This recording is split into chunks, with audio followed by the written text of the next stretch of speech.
Hi అండి. మే నెల వచ్చేసింది. మే నెల అంటేనే పచ్చళ్ళ సీజన్. ఎండలు చాలా గట్టిగా ఉన్నాయి కదండి. ఇప్పుడు ఎలాగా పచ్చళ్ళు పట్టుకునే సీజన్ కాబట్టి నేను ముందుగా మీకు చూపించే పచ్చడి ఏంటంటే బెల్లం ఆవకాయ. ఇది మా ఫ్రెండ్స్ తెచ్చుకుంటే తిన్నానండి. చాలా రుచిగా ఉంది. మనకెందుకు రాదని నేను ట్రై చేశాను. ఫస్ట్ టైం అండి నీ బెల్లం ఆవకాయ తయారు చేయడం. దానికి ఈ ఏమేం కావాలో కూడా చూద్దాం. కాకపోతే ఈ బెల్లం ఆవకాయ రైస్లోకే కాదండి, దోసల్లోకి అంటే ఇడ్లీలోకి, దోసల్లోకి, గారెలోకి కూడా చాలా బాగుందండి. ఎస్పెషలీ మినపరొట్టు అంటారు కదా, మినపరొట్టులకైతే ఇంకా బాగుందండి. అయితే దీనికి ఏమేమి కావాలో చూద్దాం. నేను ఈ పచ్చడి చేయడానికి 5 మామిడికాయలు తీసుకున్నానండి. అది ఏదైనా మీరు ఏదైతే చేసుకుంటారో ఆ కాయలు తీసుకోండి. వాటిని శుభ్రంగా కడిగి తుడిచేసి ఇలాగా కట్ చేసుకోండి. ముక్కలు మీకు కావాల్సినంత సైజులో కట్ చేసుకొని పక్కన పెట్టుకోండి. ఇప్పుడు దాంట్లోకి ఆవపిండి, నేనైతే ఆవాలు మిక్సీలో వేసుకొని పొడి చేసుకున్నానండి. అది మీ ఇష్టం. మీరు అంటే ఇప్పుడు ఆవపిండి అన్నీ రెడీమేడ్ దొరికేస్తున్నాయి కదా, కానీ ఇంట్లో తయారు చేసుకున్నది అయితే బాగుంటుంది. నేను ఆవపిండి ఒక 50 గ్రాములు, కారం 50 గ్రాములు, ఉప్పు రుచికి తగ్గ, ఎల్లుల్లిపాయలు ఒక 50 గ్రాములు, అలాగే మెంతులు కొన్ని, ఆయిల్ ఒక పావు కేజీ వరకు తీసుకున్నానండి. బెల్లం అయితే 1/2 కిలో తీసుకున్నాను. ఈ 5 కాయలు మామిడికాయలకి నాకు 1/2 కిలో బెల్లం పట్టింది.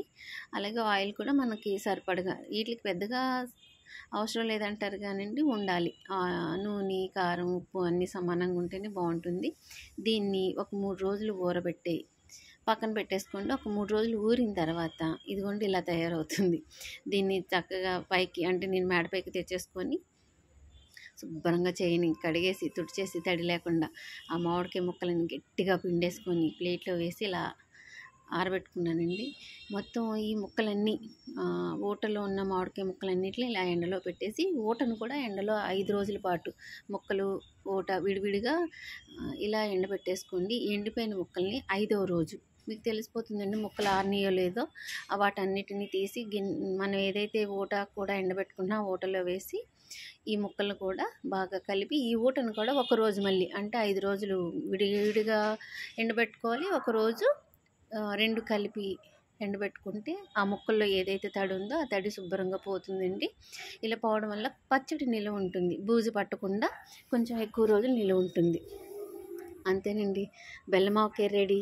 ఈ ఆవకాయని రైస్లోకి చక్కగా ఒక చుక్క నెయ్యి వేసుకొని తింటే ఎంత బాగుందోనండి. మీరు కూడా ట్రై చేస్తారనుకుంటున్నాను. మీరు ట్రై చేసి మీకు ఎలా వచ్చిందో నాకు కామెంట్ చేయండి. నేను నెక్స్ట్ మీకు మామూలు రెగ్యులర్ ఆవకాయ ఎలా పట్టాలో చూపిస్తాను.